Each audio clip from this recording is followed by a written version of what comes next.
there's that tendency to blame God and really think that God is controlling our lives and controlling all these situations in our lives. Is my part just to pray and then say God is in control, or is there more for me to do?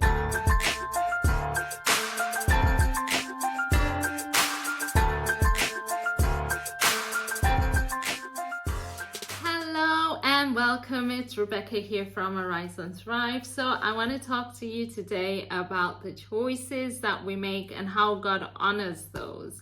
God honors the choices that we make. And so there's a part for us to take responsibility. I think oftentimes there is that within us, we tend to move in such a way that we question God. Why is it like this, God? Why is it that? And there's that tendency to blame God and really think that God is controlling our lives and controlling all these situations in our lives, rather than coming to a place where we ourselves are taking responsibility for some of the things that we are going through, or for some of the things that are going on in our lives. This is something that we love to say within the faith. God is in control. God is in control. And unfortunately, what it does is it robs us of the opportunity to actually learn what our part is in some of these situations. Well, is my part just to pray and then say God is in control, or is there more for me to do in the situation?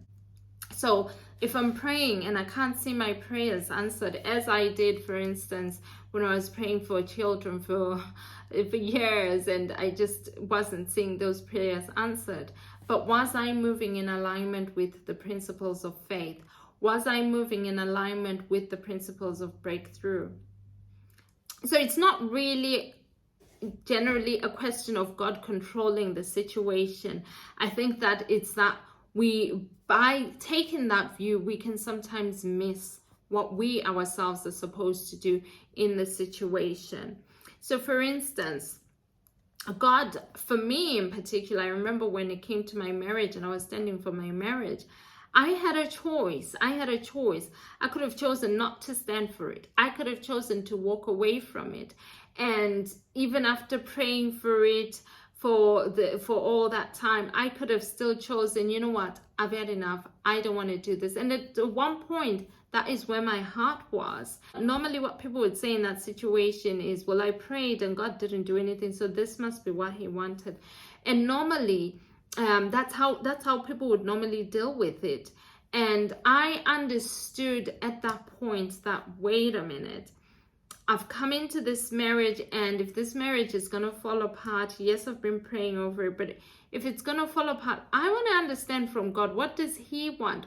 Where is he in all this? What is he saying? Do I stand? Do I wait in this marriage? What do I do?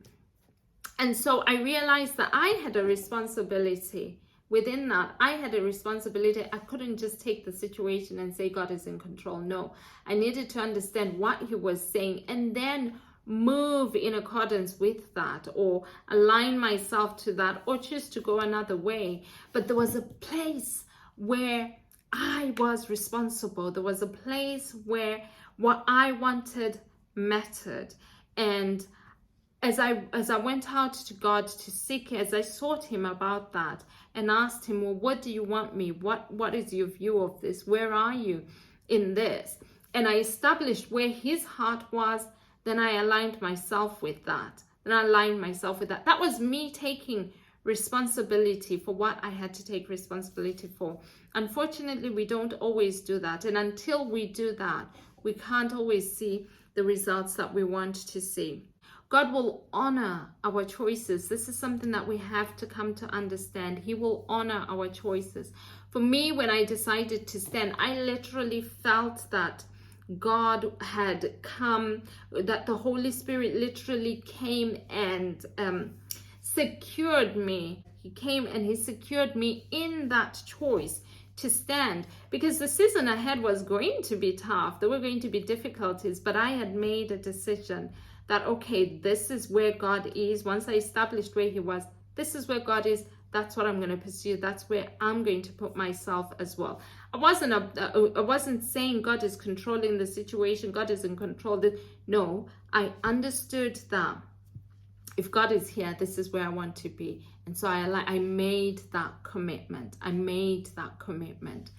And once I made that commitment, the Holy Spirit came and secured me within that. And then he began to move with me. And then he began to speak with me. But one of the things that I realized was the Holy Spirit never imposed on me, and he never would come and just say, do this, do that, do that, do that, without me really wanting to know from him and seeking his direction. And anytime I would seek his direction, he would always be there to help me, to direct me. And I could have moved so many times in so many ways without his direction, as I had done in times past.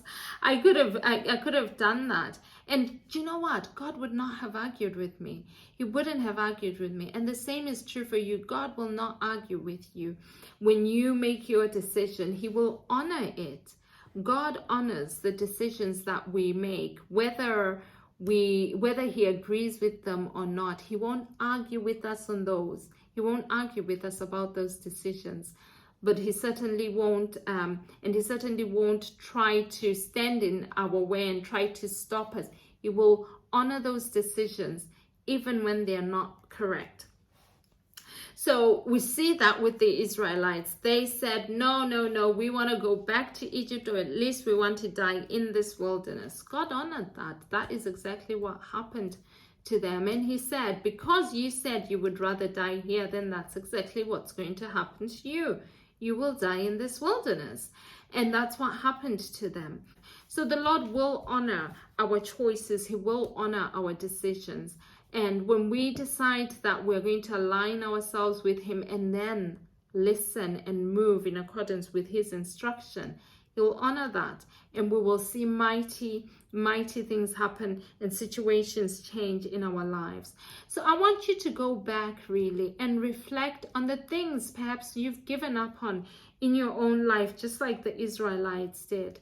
The things where you perhaps didn't get the results you wanted. Reflect on those, because it's very important. It is very important that we revisit those, because the enemy generally likes to use anything he can use against us, anything he can use to literally kick us down, kick our faith down. So those situations are important to go back to reflect on. I prayed and I didn't see what I wanted. What happened in that situation?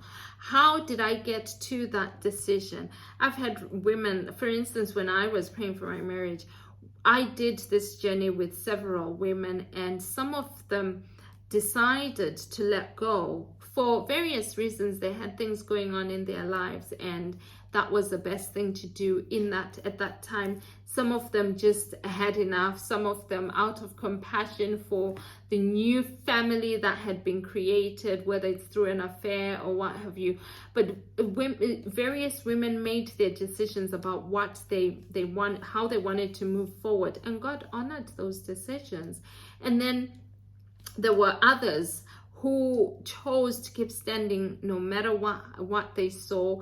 And again, those women had completely different outcomes.